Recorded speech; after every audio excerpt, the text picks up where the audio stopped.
Hello, नमस्कार दोस्तों। आप पढ़ रहे हैं कक्षा 10वीं एनसीईआरटी गणित। आज हम पढ़ेंगे प्रश्नावली 1.1 प्रश्न क्रमांक 3 और इसके अलावा उदाहरण 4 भी हम सॉल्व करेंगे। तो देखिए इस प्रश्नावली का प्रश्न क्रमांक 3।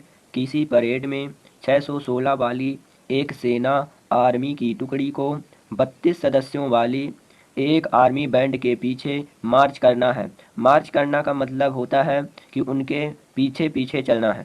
तथा आगे देखें, दोनों समूहों को समान संख्या वाले स्तंभों में मार्च करना है। उन स्तंभों की अधिकतम संख्या क्या होगी जिसमें वे मार्च कर सकते हैं। तो देखते हैं दोनों क्वेश्चन में। सबसे पहले हमें दो संख्याएं मिली हैं, 616 और 32। 616 और 32, इन दोनों संख्याओं में हमें समान संख्या ज्ञात करनी है, समान संख्या में मार्च करना है। और समान संख्या जो होगी इन दोनों संख्याओं की, उसे हम कहते हैं HCF। दोनों में समान संख्या को कहते हैं HCF, और उन स्तंभों की अधिकतम संख्या वही HCF कहलाएगी, तो जिसमें वे मार्च कर सकते हैं।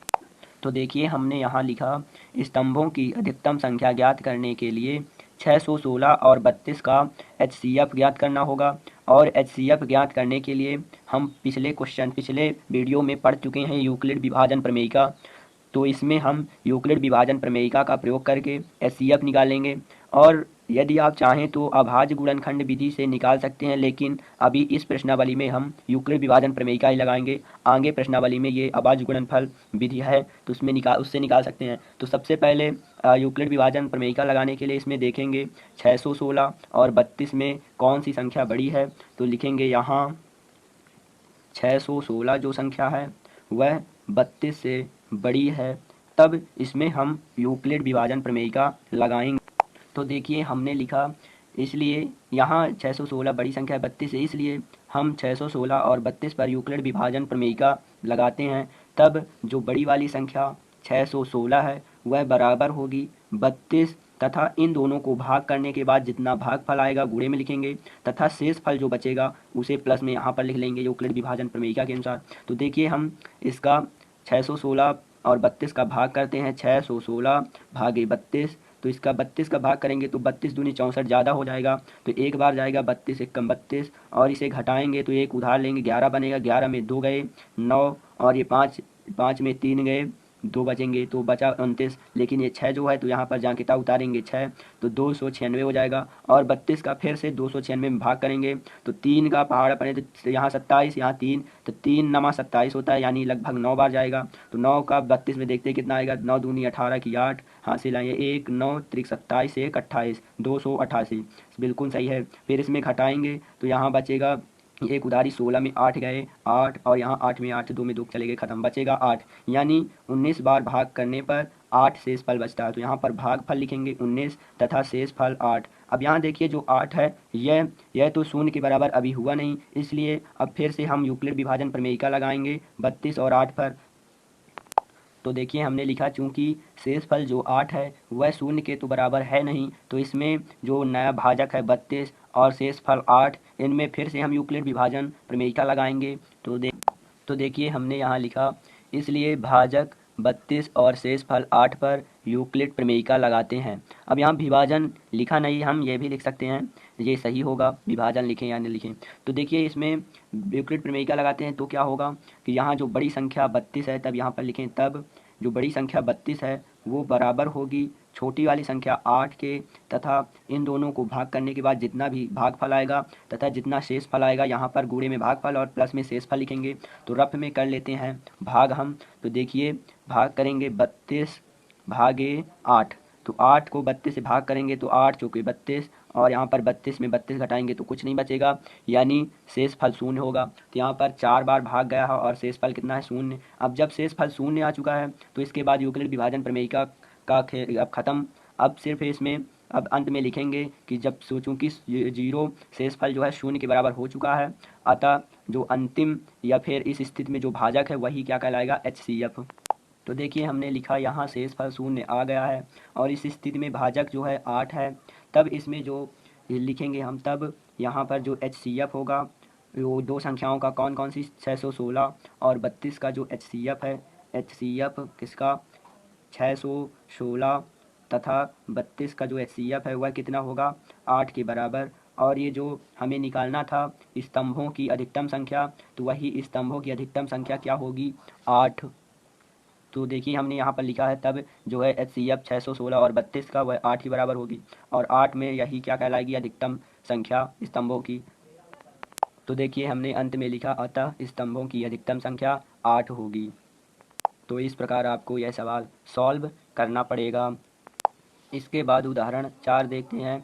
एक मिठाई विक्रेता के पास 420 काजू की बर्फियाँ और 130 बादाम की बर्फियाँ हैं। वह इनकी ऐसी ढेरियाँ बनाना चाहता है कि प्रत्येक ढेरी में बर्फियों की संख्या समान रहे। तो देखिए यहाँ पर जो समान संख्या, यही तो हम सब पढ़ रहे हैं कि समान संख्या होती है, तो फिर हम दोनों ये जो अंक लिखे इन दोनों की HCF ज्ञात करेंगे। तो इसके बाद यहाँ ये ढेरियाँ बर्फ़ी की परात में न्यूनतम स्थान, इस काम के लिए प्रत्येक ढेरी में कितनी बर्फ़ियाँ रखी जा सकती हैं, इसके लिए जो है यहाँ प्रत्येक ढेरी में बर्फ़ियों की संख्या ज्ञात करने के लिए 420 और 130 का HCF ज्ञात करना होगा। और HCF ज्ञात करने के लिए हम कई बार पढ़ चुके हैं यूक्लिड विभाजन प्रमेय का। तो यहाँ पर सबसे पहले लिखेंगे यहाँ बड़ी संख्या कौन सी है 420 और 130 में, 420 बड़ी संख्या है 130 में, तो इसमें हम फिर यूक्लिड विभाजन प्रमेयिका लगाएंगे। तो देखिए हमने लिखा, इसलिए हम 420 और 130 पर यूक्लिड प्रमेयिका लगाते हैं। तो यूक्लिड प्रमेयिका में सबसे पहले यहाँ लिखेंगे, तब यहाँ पर जो बड़ी वाली संख्या है 420 ये बराबर होगी छोटी वाली संख्या 130 तथा इन दोनों को भाग करने के बाद जितना भागफल आएगा यहाँ लिखेंगे तथा शेषफल यहाँ लिखेंगे जोड़ में। तो देखते हैं, भाग करते हैं 420 भागे 130, तो यहाँ पर देखें 13 और यहाँ पर 42, तो 3 बार जाएगा, 13 तियाँ 39, तो यहाँ पर 3 का गुणा करेंगे तो 13 तियाँ 39, एक जीरो आएगा 390, घटाएंगे तो जीरो, और 42 में 39 गए, 3 बचेंगे, तो यहाँ पर देखेंगे तो 3 बार भागफल और शेष फल बचा 3, तो यहाँ पर लिखेंगे भागफल में 3 और शेष जो बचा है 30, तो यहाँ लिखेंगे। अब देखिए शेष फल जो है 0 के बराबर तो आया नहीं, तो फिर से हम यूक्लिड प्रमेयिका लगाएंगे। तो हमने लिखा चूँकि शेष फल जो 30 है वो 0 के बराबर तो है नहीं, तो हम फिर से यूक्लिड प्रमेयिका लगाएंगे। तो देखिए हमने लिखा, इसलिए भाजक 130 और शेषफल 30 पर यूक्लिड प्रमेयिका लगाते हैं।